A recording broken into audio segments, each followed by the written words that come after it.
Bonsoir et ravi de vous retrouver pour une nouvelle année d'À bon entendeur, la 44e. J'espère que vous êtes entrés comme nous d'un bon pied en l'an 19. Ce soir, nous donnerons la parole à des ados. Ils ont un regard assez pertinent et impertinent sur les cadeaux. Pas facile de changer d'opérateur téléphonique. On entendra des témoignages de clients dont la patience a été mise à dure épreuve. Et on commencera par se rendre en Inde. Grand voyage en direction des champs de coton. Coton bio ou coton OGM. Vous verrez que les conditions de travail sont radicalement différentes pour les paysans qui cultivent cette fibre indispensable dans l'industrie textile.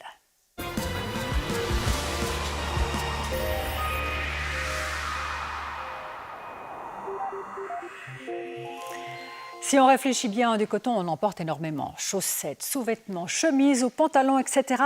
En Inde, premier producteur mondial de coton, l'immense majorité des semences est génétiquement modifiée, ce qui entraîne des conséquences assez catastrophiques pour les paysans, on le verra très concrètement. Mais il y a tout de même un infime pourcentage de culture bio.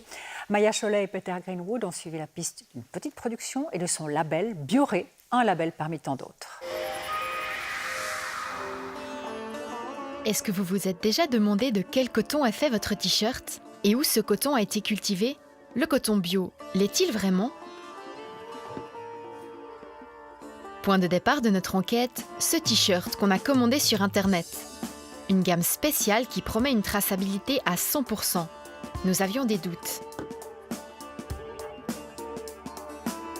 Un code qui permet de retrouver le producteur du coton? Il ne restait plus qu'à vérifier. Nous avons fait nos bagages pour remonter toute la filière du coton, le début d'un vrai jeu de piste. 12 heures d'avion, 4 heures de route nous ont conduits au cœur du Madhya Pradesh jusqu'à Ajandi. Comme partout en Inde, les familles de ce village cultivent du coton sur leurs petites exploitations de quelques hectares.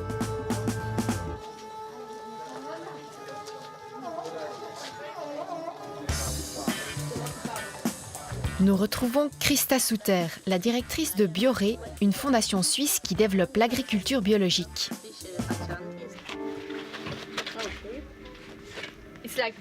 C'est comme un retour aux origines. Oui, c'est un t-shirt Namaskar Gold, fait de textiles Bioré durables. C'est un de nos t-shirts en coton indien. J'ai vu l'homme qui a produit ce t-shirt en coton. Oui, c'est Monsieur Madan Lal, un de nos plus vieux fermiers. Il habite juste là. On peut le rencontrer? Oui. Nous touchons au but.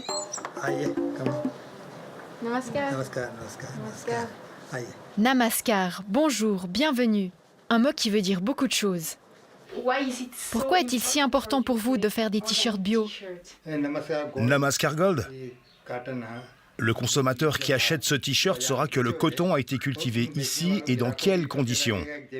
Il saura ce qu'il y a derrière. Pour nous les fermiers, c'est important, nous en sommes fiers. Et le consommateur sera fier aussi. En mettant ce t-shirt, il se sentira bien. Madonnal nous raconte sa joie de revoir son t-shirt fabriqué après un si long voyage.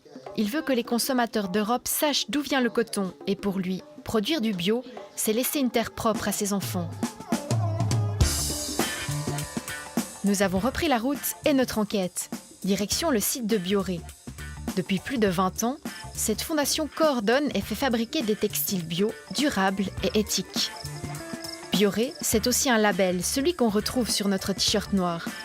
Un label qui promet notamment un contrôle total de l'ensemble de la chaîne de production et une collaboration directe avec les fermiers.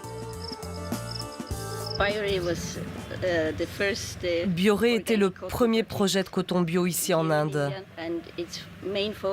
L'objectif principal était de promouvoir le coton bio et d'améliorer la vie des fermiers. Les fermiers conventionnels utilisaient des quantités de pesticides et de produits chimiques. Et maintenant aussi des OGM. Premier défi, procurer aux fermiers des graines bio pour faire pousser des cotonniers, le petit arbuste sur lequel on récolte les fibres de coton. En 2002, le gouvernement indien a autorisé les multinationales à créer des plants de coton génétiquement modifiés. Et depuis, les OGM ont tout envahi. Conséquence, l'achat de graines non contaminées est très compliqué et les paysans deviennent dépendants du système OGM. Avec Bioré, il y a quelques années, nous avons commencé à faire de la recherche sur les graines pour développer nos propres graines sans OGM et surtout adaptées pour les fermiers et l'industrie. Si vous avez vos propres graines que vous pouvez produire et reproduire, vous gagnez en indépendance. Deuxième défi pour Bioré, éviter la contamination du précieux coton bio tout au long de la chaîne de production. Il en va de la crédibilité de toute la filière. Seule solution, suivre le coton à la trace jusqu'au fermier, comme nous l'avons fait. Vous pouvez voir toute la chaîne d'approvisionnement et d'où vient le coton depuis votre ordinateur. Au-delà de toutes les certifications bio et sociales que nous faisons, c'est cette traçabilité qui reflète notre système de contrôle très strict. Et surtout, notre relation à long terme avec tous nos différents partenaires.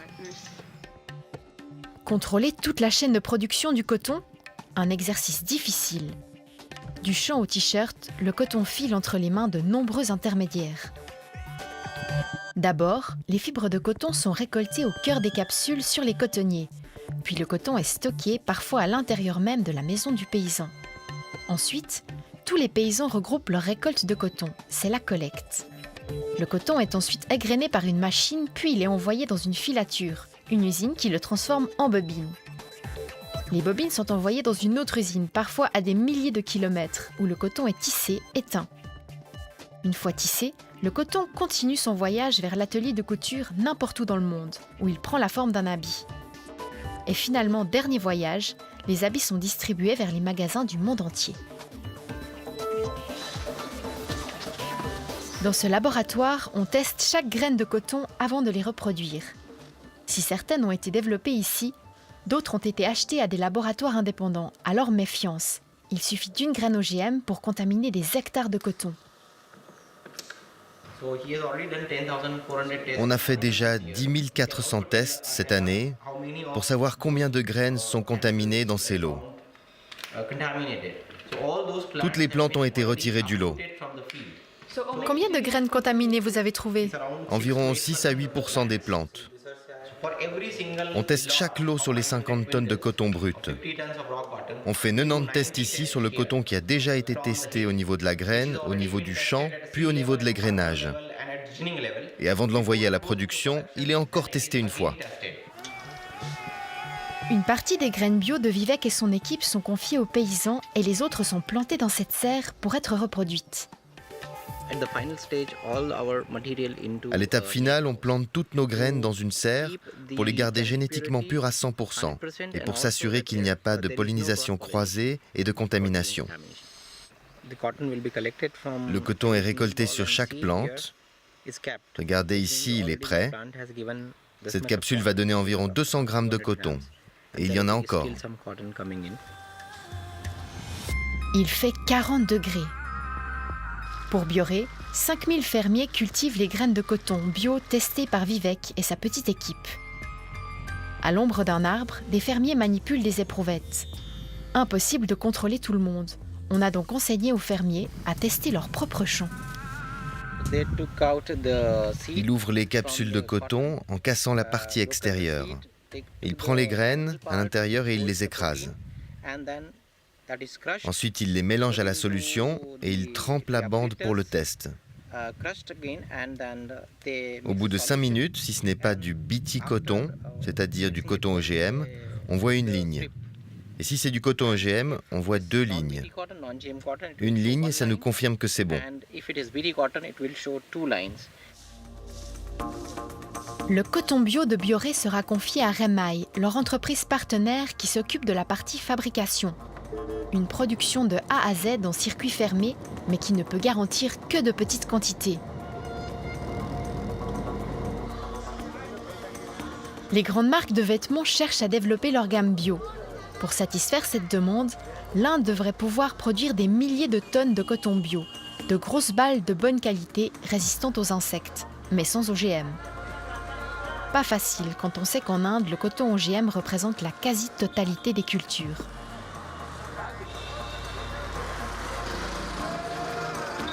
Des scientifiques se sont attaqués au problème et ils viennent de Suisse.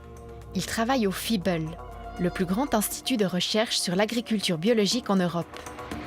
De village en village, depuis des années, Amrit Bir et son équipe vont à la rencontre des fermiers. Comme ici à Pandana, où nous sommes accueillis par les fermiers de Cotton Connect, qui fournit du coton notamment à la marque CEA. Seeding the Green Future est un programme qu'on mène dans toute l'Inde. Notre objectif, c'est de développer une culture participative. On a mis en place une plateforme d'échange pour les paysans, les chercheurs, pour les investisseurs de l'industrie textile. Nous essayons de résoudre le problème de la production sans perdre l'aspect des contraintes de l'industrie qui a besoin de fibres de coton d'une certaine longueur et suffisamment solides. Leur objectif, développer de nouvelles variétés et convaincre les fermiers de les utiliser. Pour les fermiers indiens, cultiver du coton bio, c'est beaucoup de contraintes pour une faible augmentation des revenus. Le problème, c'est que dans de nombreux cas, l'adoption de nouvelles variétés est de moins de 10%. Parfois, le nouveau coton n'est pas adapté aux conditions d'agriculture locale, mais aussi au contexte local. Avec ce programme participatif, on implique les paysans dès le début. On les écoute, on leur demande des feedbacks et on utilise ces feedbacks pour adapter ou créer les nouvelles plantes. C'est très important pour nous. Les rubans de gauche, c'est pour la vie des femmes. Jaune quand elles aiment le plant de coton, rouge quand elles n'aiment pas. Pour les hommes, c'est vert et noir.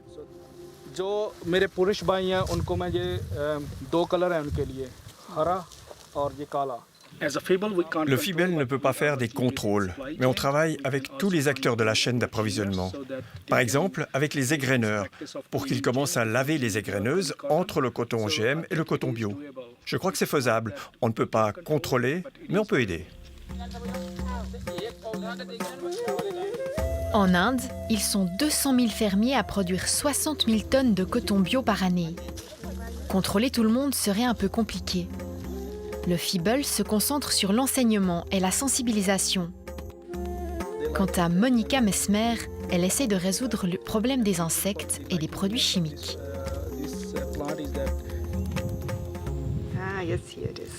Il est là. Vous voyez, ça c'est le ver rose. Et vous voyez les dégâts qu'il a fait à la capsule de coton. Il endommage toutes les fibres. Il peut infester jusqu'à 70, voire 80% de la récolte. L'an passé, c'était 80%. Et toute la récolte peut être détruite. Donc contre les insectes, on peut utiliser de l'ail, de l'oignon et un spray au piment. Ça les repousse.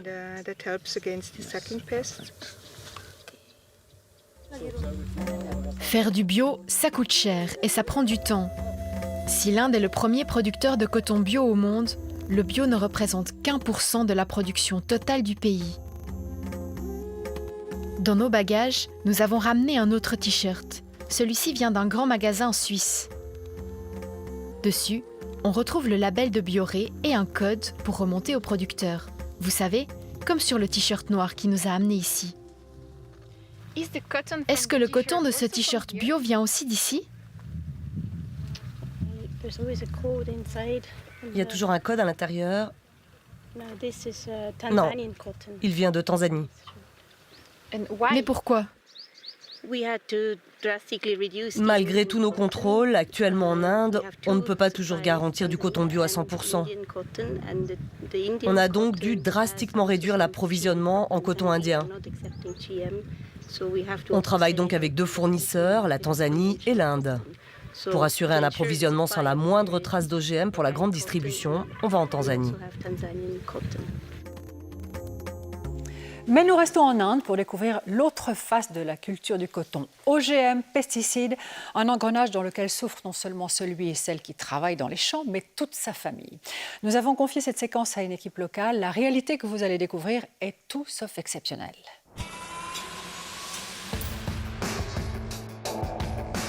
Le Yavatmal, dans le Maharashtra au centre de l'Inde, un district tristement célèbre. Depuis 2006, plus de 3500 producteurs de coton se sont suicidés, le taux le plus élevé du pays.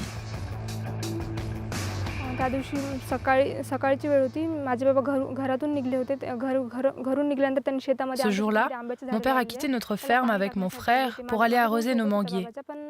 Il s'est arrêté devant un arbre et il a dit à mon frère de partir devant. Et puis il a bu un poison et il s'est pendu.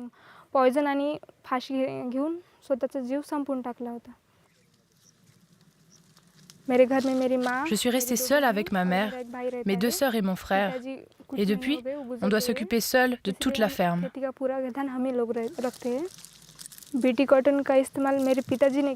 Quand j'étais petite, mon père nous parlait tout le temps de BT coton.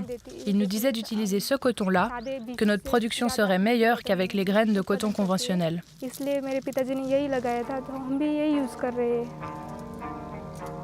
À l'époque, le coton conventionnel était dévoré par une multitude d'insectes, notamment ce fameux ver rose, et ça faisait chuter la production. Pour sauver leur récolte, les fermiers utilisaient massivement pesticides et insecticides. En 2002, la multinationale Monsanto, aujourd'hui Bayer, est alors arrivée vers le gouvernement indien avec la solution tout droit sortie de leur laboratoire. Une sorte de super graine de coton américain dont ils ont modifié les gènes pour qu'elle sécrète une toxine qui repousse les insectes. De son petit nom, le BT coton.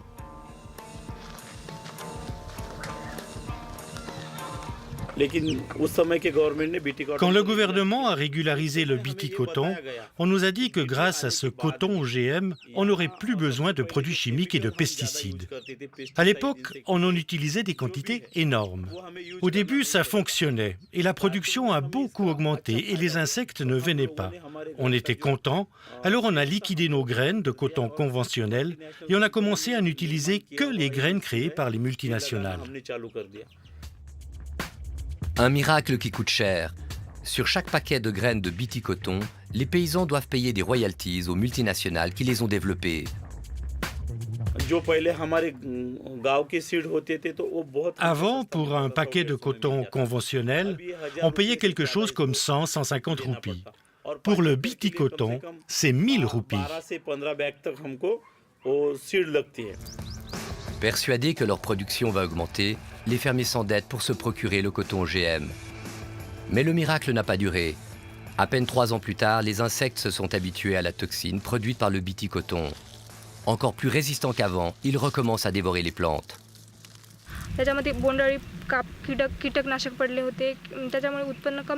Le BT coton a été attaqué par les insectes. Leur nombre a même augmenté. Au bout de 4 ans, on n'avait plus de coton du tout. Mon père était désespéré. On ne pouvait même plus couvrir les frais de production de notre ferme. Il ne voyait plus de solution, alors il a mis fin à ses jours. Entre-temps, massivement soutenu par le gouvernement, le BT coton a envahi tout le pays. Impossible de revenir en arrière.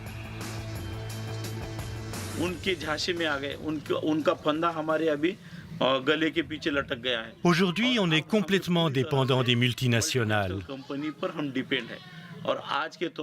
On ne trouve plus de graines de qualité, elles n'ont plus les bons gènes.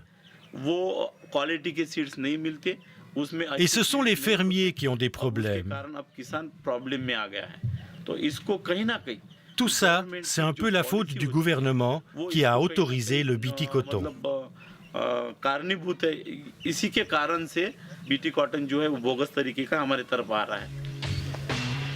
Dans les graineuses de la région, des tonnes de coton OGM sont collectées. La stratégie de Monsanto était en fait d'éliminer tout ce qui n'est pas OGM pour avoir le monopole sur le marché. En ce moment, je suis assis sur du coton OGM. Dans ce pays, c'est difficile de trouver du coton qui n'est pas OGM. C'est comme chercher une aiguille dans une botte de foin. 95% du coton indien est du coton OGM. Ils sont des millions de fermiers à cultiver le BT coton, une production gigantesque pour tenter de répondre à la demande mondiale de l'industrie textile. Tout ce coton OGM finira sans doute un jour dans vos jeans ou vos t-shirts, bien loin du désastre quotidien que vivent les fermiers. Je suis un peu inquiet de les toucher parce qu'il y a une forte probabilité que ces plantes aient été contaminées par la pulvérisation des pesticides. Bon, on a de la chance, on est en fin de saison, c'est-à-dire que la pulvérisation date d'il y a 2 ou 3 semaines, on est plus ou moins en sécurité. Mais si vous testez ce sol de manière un peu plus sophistiquée dans un laboratoire, vous pouvez voir au minimum une quinzaine de pesticides à cette époque de la saison. En Inde, au moment où on parle, il y a 290 pesticides enregistrés. Eh bien, sur ces 290, plus de 120 sont extrêmement dangereux. Rester ici dans un champ de coton, c'est différent que de porter un t-shirt. C'est bien plus dangereux parce que vous êtes au milieu du poison. On pensait pouvoir réduire l'utilisation des pesticides, mais on a eu l'effet inverse. 300 ou 400% d'augmentation. Ce n'est pas ce que promettait l'industrie OGM en 2002. Contraints à produire, les fermiers pulvérisent de plus en plus de pesticides et s'empoisonnent chaque jour un peu plus. Dans le Yavatmal, ceux qui sont morts, ce sont les plus chanceux. Parce que sinon, vous restez à l'hôpital pendant 1 mois et après vous souffrez pendant 3 ou 4 mois de toutes sortes de problèmes, aux muscles, aux yeux, et vous vous retrouvez sans travail. Les fermiers perdent leur qualité de vie, ils ne peuvent plus travailler pendant 1 an et les familles meurent de faim. Et ça, ce n'est que le début du problème. Dans l'Inde rurale, l'agriculture fait partie de la vie. Les fermiers qui travaillent dans les champs de coton ramènent les pesticides à la maison, sur les habits, dans les bidons, et ils empoisonnent toute leur famille.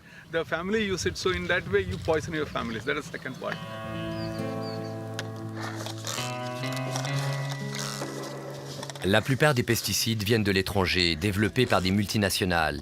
Et l'un des plus dangereux est fabriqué tout près de chez vous. Le principal pesticide utilisé ici, c'est le polo. Et il est fabriqué en Suisse. Le polo, interdit partout en Suisse et en Europe, est produit à Montaix par Syngenta. Ce pesticide qui contient du diaphanturon est l'un des 40 pesticides classés comme extrêmement dangereux par le réseau international Pesticide Action Network. Il serait responsable de centaines de décès en Inde, où il est utilisé massivement et sans protection.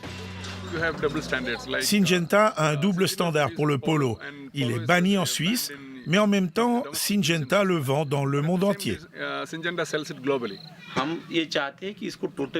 Si le polo n'est pas utilisé dans le pays où il est produit, pourquoi on le trouve dans un pays comme l'Inde ? Maintenant, le gouvernement a appelé à ne plus l'utiliser, mais il n'est pas complètement interdit. Nous, on demande qu'il soit complètement interdit.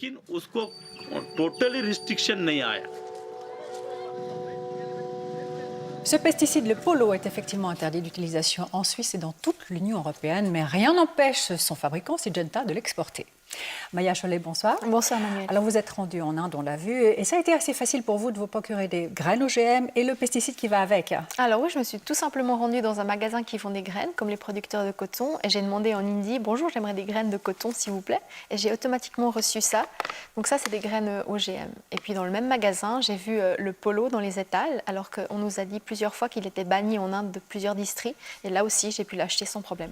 D'accord. Alors de mon côté, j'ai demandé à Monsanto de réagir aux propos du docteur Narasimha Reddy qui disait la stratégie de Monsanto est d'éliminer tout ce qui n'est pas OGM. Réponse de Bayer, nouveau propriétaire de Monsanto. Je vous résume, que du positif. L'introduction de semences BT et hybrides performantes a conduit à une augmentation significative des rendements. Les agriculteurs ont le choix, ils ont très bien accepté cette technologie qui a amélioré leur niveau de vie. Bon, vision diamétralement opposée, on s'en rend compte. Alors, Maya, si ces semences hybrides, au contraire, créent que des problèmes, pourquoi est-ce qu'il n'y a pas plus de paysans en Inde qui passent au coton bio? Alors en fait, c'est pas si facile de passer de l'OGM au bio. Ça demande 3 ans où on plante rien du tout pour décontaminer le champ. Et ça, pour la plupart des producteurs de coton, 3 ans sans revenus, c'est pas possible. Et puis ça demande aussi beaucoup de savoir-faire de produire du bio. Il faut utiliser des fertilisants bio.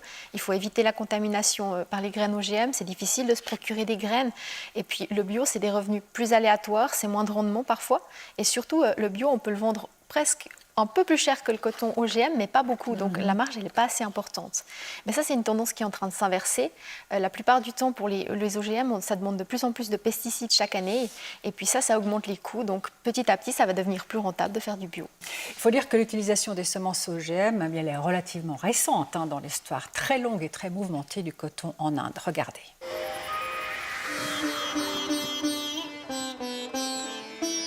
Nous sommes à Maheshewar, au bord du fleuve Narmada, une ville de tisserands depuis des centaines d'années.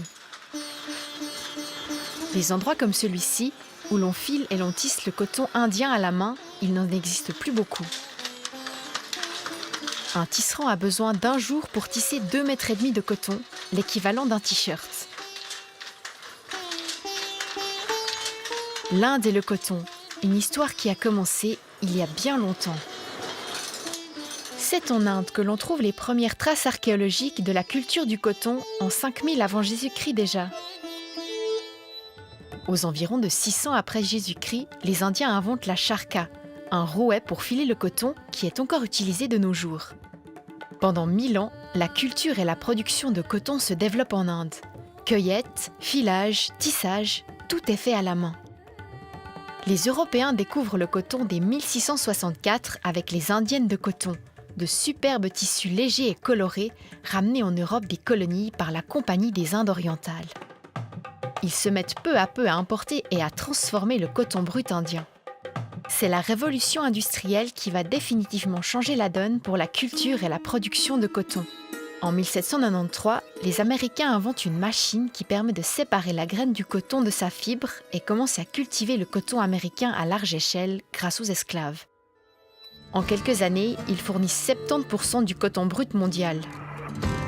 Les Britanniques inventent des machines à filer et à tisser industrielles pour produire des tissus à partir de coton importé d'Amérique. Et on oublie le coton indien, jusqu'en 1860 et la guerre civile américaine. Plus de coton américain, les Britanniques se tournent à nouveau vers l'Inde. Seulement voilà, le coton indien, ce n'est pas le même. Dans les machines industrielles, ces fibres plus courtes se cassent. Plutôt que d'adapter les machines, les Britanniques adaptent le coton. Ils introduisent le coton américain aux longues fibres en Inde et avec lui, de nouveaux parasites. Au XXe siècle, l'Inde fournit le coton brut aux Britanniques qui le transforment en habits, des habits qui sont ensuite revendus en Inde avec une énorme marge. C'est là que Gandhi intervient. Excédé par la domination britannique, il prône l'indépendance et l'autosuffisance pour son pays. L'Inde doit abandonner le coton américain, revenir à la culture de son coton indien et au filage à la main avec la charka traditionnelle. Pour Gandhi, les Indiens doivent porter le khadi, un vêtement qu'ils tissent eux-mêmes. Des tonnes d'habits importés sont brûlés sur la place publique. Le coton devient le symbole de la lutte pour l'indépendance de tout un pays. Un idéal qui n'a pas été atteint. En Inde, le coton américain a fini par s'imposer, tandis que le coton indien a presque disparu. De ce côté, vous voyez le coton américain, et de l'autre, du desi coton, le coton indigène indien. Les plantes ont des caractéristiques physiologiques très différentes. Dans le cas du coton américain, les capsules ont une forme plutôt ronde et elles sont plus grandes comme celle-ci. Le coton indien a des capsules plus fines et plus petites. De la même façon, les feuilles du coton indien sont plus petites et plus découpées, avec une forme pentagonale, tandis que les feuilles du coton américain sont beaucoup plus larges.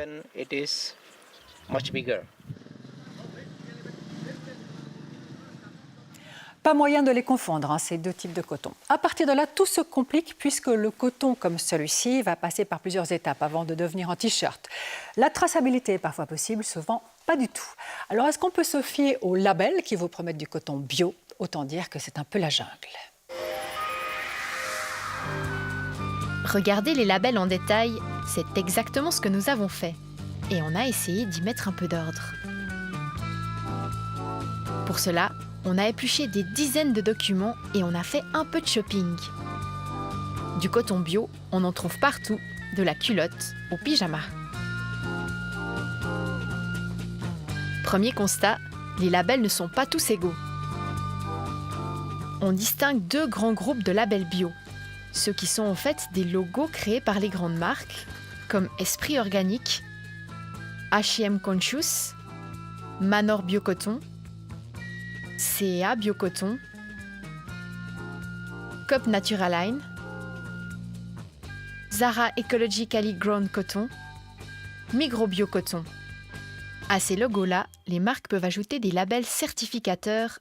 C'est le deuxième groupe. Un certificat donne des garanties, par exemple la proportion de coton bio ou la traçabilité. OCS, GOTS, BCI, Max Havelaar Fairtrade sont des labels certificateurs. Ils créent leurs propres normes qu'ils s'engagent à respecter. Oups, un peu trop de labels, on vous a perdu? Pas sûr que ça aille mieux après cette petite séance d'essayage. On commence chez Manor où on trouve 4 types de logos. Manor Biocoton GOTS Organique. Le certificat GOTS Organique garantit au moins 95% de coton bio. Les 5% restants peuvent être une autre matière, mais bio également. Les OGM ne sont pas autorisés. Manor Biocoton. Les articles où vous voyez ce logo tout seul proviennent de l'agriculture biologique, mais n'ont pas de certification spécifique. Manor BioBlend. Ce logo promet au moins 50% de coton bio. Manor Biocoton Fairtrade Max Havelaar. Le certificat Max Havelaar garantit 100% de traçabilité du produit et du coton durable, mais le coton n'est pas forcément bio. On poursuit chez CEA, avec le logo CEA Biocoton. Derrière ce logo, on trouve 2 certificats. Une partie de la gamme est certifiée par GOTS, que vous connaissez déjà, qui garantit au moins 95% de coton bio. Une autre partie des habits bio de CEA est certifiée par OCS pour Organic Content Standard. Mais lequel? Parce qu'il y a 2 types de certificats OCS qui se ressemblent beaucoup. OCS 100, qui garantit au moins 95% de coton bio dans le produit, et OCS Blended, qui garantit 5% de coton bio. Sur l'étiquette, vous ne verrez rien de tout ça. Chez H&M, 12% de la gamme textile est certifiée bio OCS 100 et 47% est labellisée BCI, Better Cotton Initiative. Seulement voilà, BCI ne promet pas de coton bio et dans les cultures BCI, les pesticides de synthèse et les OGM sont parfaitement autorisés.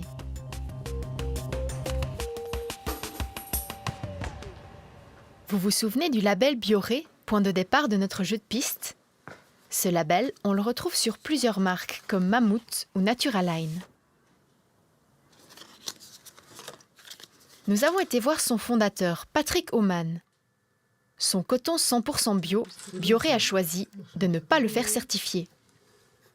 Pour nous, on a vu qu'on ne pouvait pas dépendre de tous ces certificats parce qu'on donne la responsabilité aux certificateurs. Il y a plein de compagnies qui assemblent tous les certificats et si tous les certificats sont en ordre, pour eux, la marchandise est en ordre. Oui.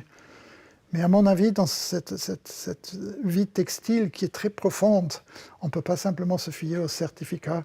Il faut aussi avoir une relation avec les fermiers pour pouvoir effectivement avoir un changement. Et quand on travaille avec les fermiers, ça coûte aussi beaucoup plus cher que si on prend seulement les certificats. Les grandes marques ont le choix d'ajouter à leur logo bio un certificat ou non et choisir lequel. Voilà comment sur un t-shirt labellisé coton bio, on peut retrouver entre 5 et 100% de coton bio. Notre route s'achève à l'Office fédéral de l'environnement pour comprendre comment on en est arrivé là. La loi sur le génie génétique dans le domaine non humain règle de la fourche à la fourchette. Mais pour le coton, la fibre de coton sous forme de textile, le Conseil fédéral n'a pas fixé de normes ou pour les traces ou pour le contenu d'OGM dans la fibre de coton. Est-ce parce qu'on ne mange pas le coton que c'est moins dangereux concrètement ? Alors écoutez, c'est probablement une des raisons, mais en général, une loi, elle répond à un problème que la société a vu, et en l'occurrence, ça n'a pas été vu comme un problème aigu, donc il ne fait pas partie de la loi comme elle est à l'état actuel. Tant qu'il n'y aura pas de loi qui dit exactement combien de coton bio doit contenir un habit pour porter un label, les marques peuvent donner les garanties qu'elles veulent. Et le marketing n'est jamais très loin. Entre orienter et influencer, il n'y a qu'un fil. Une technique qui a un joli nom, le greenwashing. Quand les logos lavent plus vert que vert. Maya, vous avez réalisé cette séquence avec Vania Parat, ainsi que la précédente.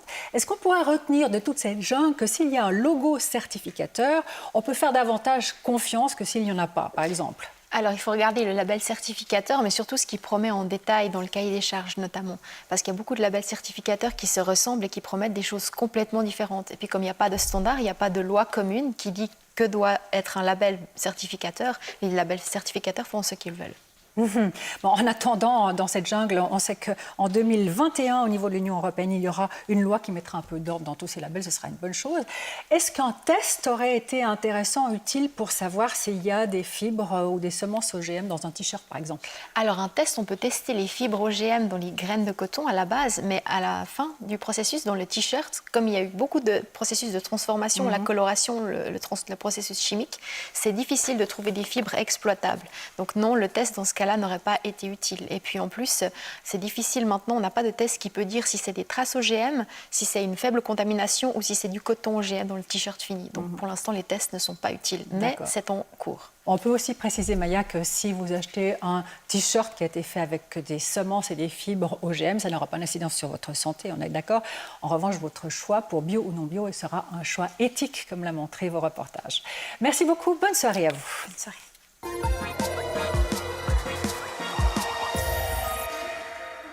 Parlons de vous maintenant, on ne va pas changer les bonnes habitudes. Printemps 2018, l'opérateur Salt lançait son offre Internet, téléphone, Salt TV sur la fibre optique à un prix très concurrentiel. Offre alléchante qui a demandé une patience exemplaire à plusieurs téléspectateurs. Les explications de François Janet.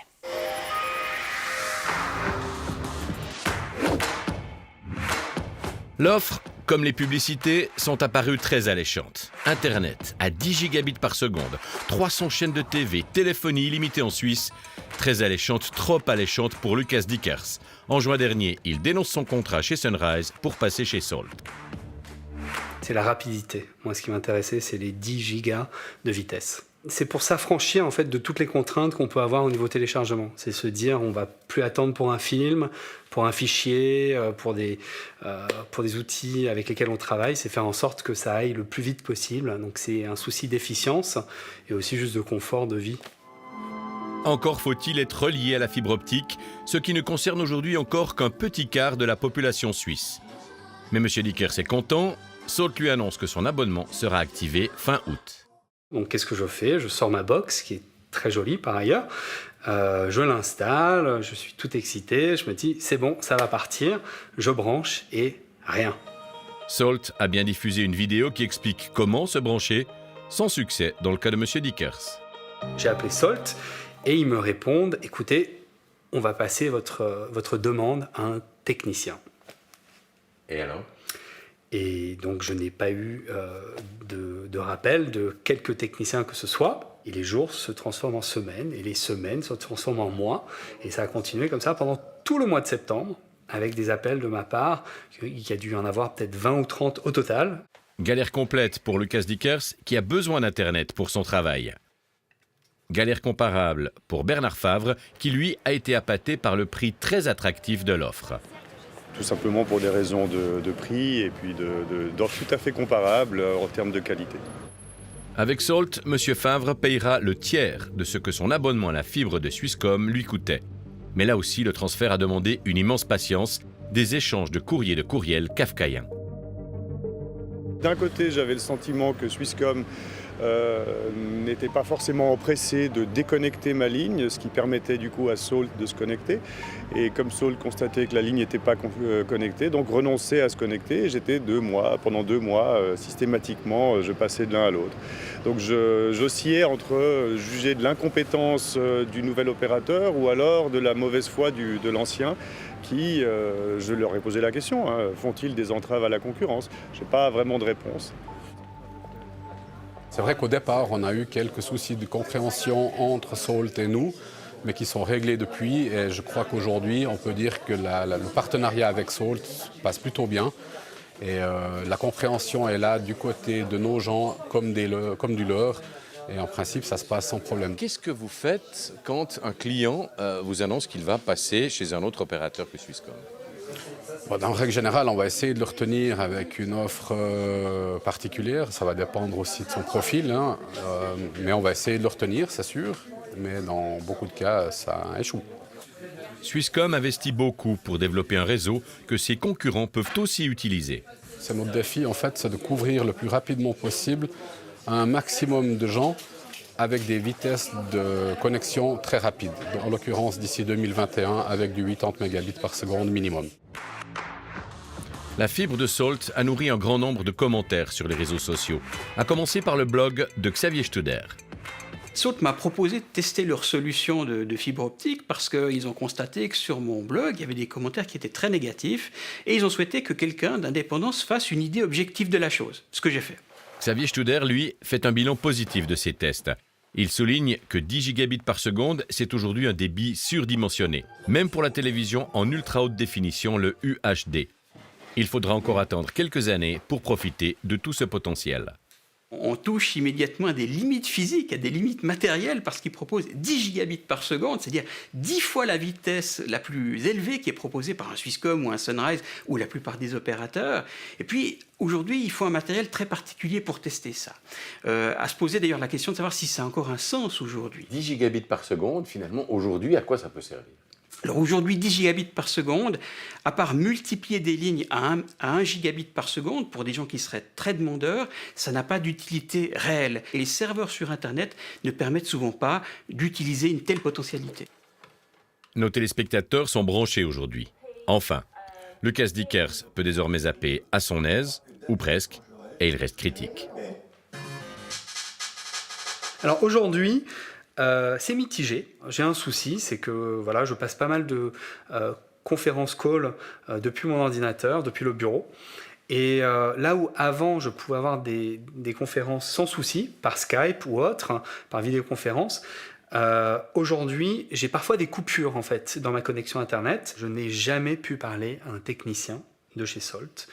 Donc je me suis trouvé finalement assez seul pour chercher les informations. Et même aujourd'hui, concernant la qualité de la connexion, je ne sais pas si c'est vraiment aussi bon que ce qu'on dit.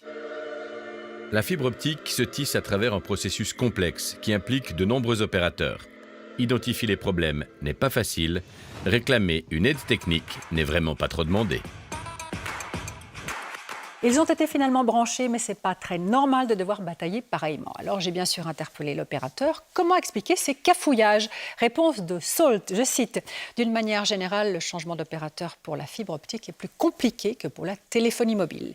Les erreurs peuvent être d'origine humaine ou matérielle. Dans le cas de M. Dickers, Salt affirme n'avoir pas réussi à le joindre, ce qui est assez peu plausible. Le raccordement du câble du côté de Swisscom présentait un défaut. D'accord, mais ça a été découvert un peu tardivement. Quant aux performances de sa connexion, le problème semble maintenant résolu, c'est juste. Dans le cadre de M. Favre, Salt rejette la faute sur Swisscom, due à une incohérence d'information dans ses systèmes, qui a provoqué une mauvaise interprétation. Le client ne souhaite plus résilier. Soit, mais Salt aurait pu vérifier. Un cas isolé selon l'opérateur, qui nous affirme maintenant que ses équipes travaillent d'arrache-pied pour éliminer tous les problèmes récurrents. Ça vaut mieux pour tout le monde.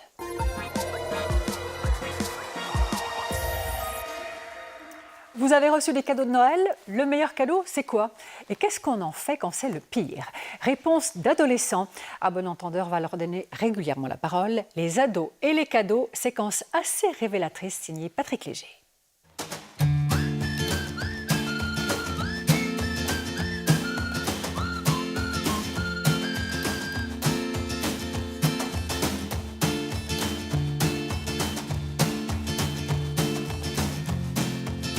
Quel est le meilleur cadeau que tu as reçu? Ma première console. Il y a mes premières consoles, donc c'est-à-dire une PS Vita. Je pense que c'est ma première DS. Ma PS4.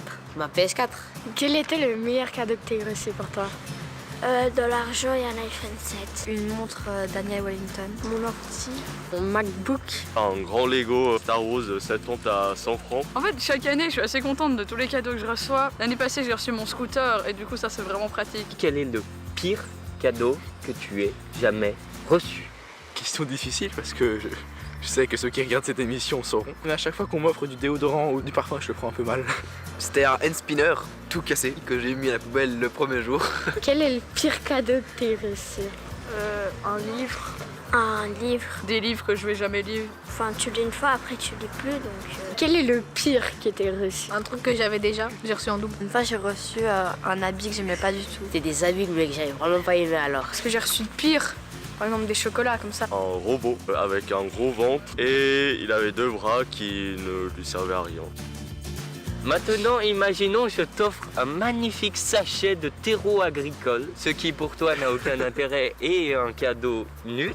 Mais du coup, qu'est-ce que tu fais des cadeaux nuls? Est-ce que tu les refiles à des gens? Si c'est quelque chose d'utile, je peux le refiler. Si c'est quelque chose d'inutile, je sais pas quoi faire. Je le garde. En général, je les offre à des gens que je suis sûre qu'ils vont jamais savoir de qui ça vient. Est-ce que ça t'est déjà arrivé de revendre ou d'échanger un cadeau tout pourri? Non, je crois pas. J'ai fait ça une fois. Je l'ai donné à tes amis. Revendre, oui. J'ai déjà redonné, ouais. J'ai des petits cousins et vu qu'ils sont un peu plus petits que moi, du coup je leur donne un peu. Je vais peut-être en tout cas pas le vendre sur un site, mais si ça plaît à quelqu'un, je vais peut-être lui donner. Est-ce que d'habitude tu échanges tes cadeaux pourris? Non, je les garde. J'ai une boîte chez moi avec tous les parfums et les déodorants. Et je les garde. C'est un vrai don de soi. Un cadeau, ça se garde.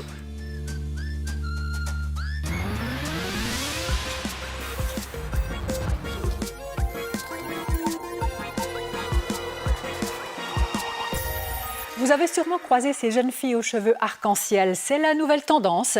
Et si la coloration permet pas mal d'excentricité, elle sert surtout aujourd'hui à cacher ces cheveux gris que l'on ne saurait voir. Mais ces colorations capillaires, dont les rayons des magasins sont remplis, peuvent être extrêmement allergènes. Vous verrez mardi prochain quelles précautions il faut absolument prendre et que toutes ces colorations ne sont pas anodines non plus pour les professionnels. Alors, est-ce que la coloration végétale peut être une alternative sans aucun risque ? Réponse mardi prochain. À bon entendeur, ne coupera pas les cheveux en 4. D'ici là, portez-vous bien. Très bonne fin de soirée.